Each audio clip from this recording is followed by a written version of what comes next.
Hello world, this is Jeffrey, JGB146 Blake for Hoopa Hideout, and I'm coming to you today to talk about how one of my students made it all the way to top 8 at NAIC playing Klawf. Now, this was the juniors division, so we got to get that out in front of us before we go too far, but the kid's name is Ezra, and he has done a fabulous job this season. They contacted me, he and his mother, back in Paradox Rift format, because I was covering Klawf. I was playing Klawf at tournaments as one of my main decks, and they needed someone that could help perfect his play. It was a deck that Ezra really liked and really clicked with. So we started working from the list that I was taking to tournaments then, and refined, restructured a bit, and lo and behold, the next regional that Ezra went to, he made top 4 with Klawf. Now that was the Klawf Electrode combo that was able to work before rotation, when we could stack multiple conditions onto Electrode through using the Burning Curry. Flash forward a little while, he's winning cups, he's winning challenges, still having to really fight for some of them because some of his local players are as top-notch as they come, like Jose, who actually won NAIC, one of the competitors at some of these cups. So Ezra's working his butt off, and he's doing well. He's replaced every finish that he had prior to taking up the Klawf note with better finishes with Klawf. Then rotation happens, and we lose the Curry, which means that we basically lose Electrode, because he's no longer able to one-shot pretty much anything except for Charizard. We kept trying to make an Electrode version of Klawf work, and it just wasn't happening until James Cox came up with his Lost Klawf combo, where you just have extra single prize attackers in the form of Cramorant, and you have Colress going in, and you have a big final hit with Cramorant with Crisis Punch.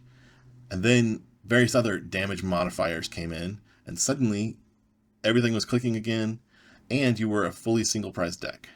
So that has, completely changed the game, and has made the deck, if anything, I think more powerful. So in short, that's the story. But I bet you want to see the cards. Let's dig in. Okay, so as noted, we are playing a single prize deck with all single prize Pokemon. James originally had the list playing 2 copies of Cramorant, but we've upped it to 3 because that just felt better. There are a lot of times you want to attack with Cramorant early because there's a lot less required to get him going, and you want to attack with him late. So instead of playing 2 Cramorant and 4 Klawf, we switched it up to a 3-3 line. Now, for those of you unfamiliar, Cramorant, once you have 4 cards in the Lost Zone, attacks for 110 damage with no energy cost. And Klawf, for 2 colorless energy, attacks for a base of 30, plus another 160 if he's affected by a special condition. Since we're using the double turbo energy, that does come down and ends up being a base of 170 damage total, plus anything added on. So for instance, we're playing 3 copies of Brute Bonnet. Again, we've mixed up the numbers in order to stay with the max consistency that's been working for us. And Brute Bonnet is here purely for his Toxic Powder ability. We want to be able to poison both active Pokemon. So that means the special condition that will be affecting Klawf is basically always poison, but it also will take damage onto the other side of the field as well. We then play 1 copy of Radiant Sneasler so that the other side of the field taking poison damage is going to actually take 30 damage from poison instead of 10. So add it all up, and now we're, with Sneasler out, we're hitting for 200 once you count the poison damage. That's basically where it stops for attackers. The rest of the cards are about enabling this combo to work and staying consistent. So we play 3 copies of Bidoof, but there's a special note here. In NAIC, all 3 copies of Bidoof that we were playing, that Ezra was playing, were the 70 HP Bidoof in order to have a better Dragapult matchup. We've since decided that that caused some issues. There were times that Greninja came into play and was able to take out Bidoof. So we're mixing in 1 copy of the 60 HP Bidoof. That used to be the only thing we ran until Dragapult came around. But that Carefree Continence ability means that if we're not against Dragapult, we get him out to keep him from being bench sniped. And then, of course, going along with the 3 copies of Bidoof, we play 3 copies of Bibarel. Now, Bibarel, however you want to say it, We're not trying to get out 3 copies ever, but actually there's a lot of games where we do want to get out 2 copies of him, so that if our opponent knocks 1 out, we can keep digging and drawing. Now from there, that's all of the Pokemon, and then we'll come in and we'll talk about supporters. So naturally, when we have a bunch of Cramorants around, we're going to need some Colress to get some cards going, and also to get some cards in the Lost Zone to enable that ability, so that he attacks for free.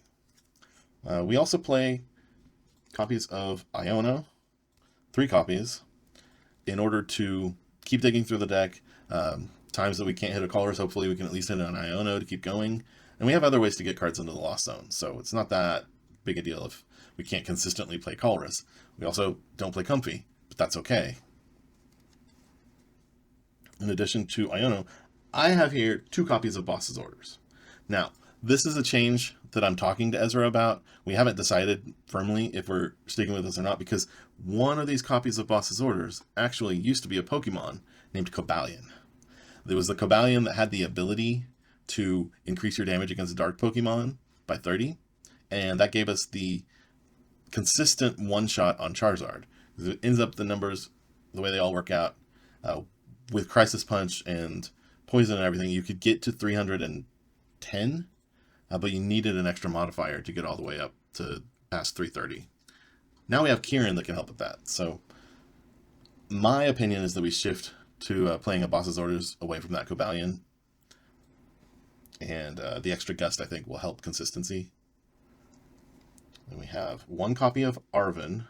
Now, Arven just kind of helps. You just, we'll need an item every now and then. And you'll need a tool, a lot of times, for the Brute Bonnet. We play that Kieran that I was telling you about. Kieran, as we said, he can increase your damage by 30 against Pokemon EX or Vs. And that's exactly when we would need to increase our damage by 30, so that works out. But it also is an extra switching card if and when someone tries to get a Brute Bonnet stuck in the active, or a Bibarel, or, an unenergized Klawf. Then we get into the cards that we play to get Pokemon out. So we play 4 copies of Nest Ball. Obviously, a lot of our Pokemon are basics. We also play 4 copies of Ultra Ball, because all of our Pokemon are Pokemon. The discard effect from Ultra Ball isn't really a big problem, because we do run cards to get stuff back, and we run a lot of copies of a lot of stuff. So another card that we run, again, 4 of, is Lost Vacuum. And this helps us so that we can attack with that Cramorant without having to go multiple turns playing Colress. Sometimes without playing Colress at all. If we just Lost Vacuum away a Stadium and a tool, Cramorant's online. We then play 3 copies of Switch. Again, like I said, a lot of times people will try to go after our heavy retreat cost Pokemon, get them stuck. And sometimes you just don't have a backup attacker fully energized, and you'll just need a Switch to switch around. We play 2 copies of Pokégear. This, again, is a card that you could flex for just some more supporters. If you wanted more Boss's Orders, if you wanted another copy of Kieran, if you wanted to just play a PAL Pad, I could justify most of those as options. 2 copies of Super Rod to get Pokemon back. We have 6 attackers, but, you may need to reuse Cramorants here or there. You may need to reuse Klawfs, because we do have 4 copies of DTE that we'll get to. Then we have some 1-ofs. A 1-of Enhanced Hammer for the Lugia matchup. It can make a difference. Sometimes the difference is, taking 2 prizes on an Iron Hands.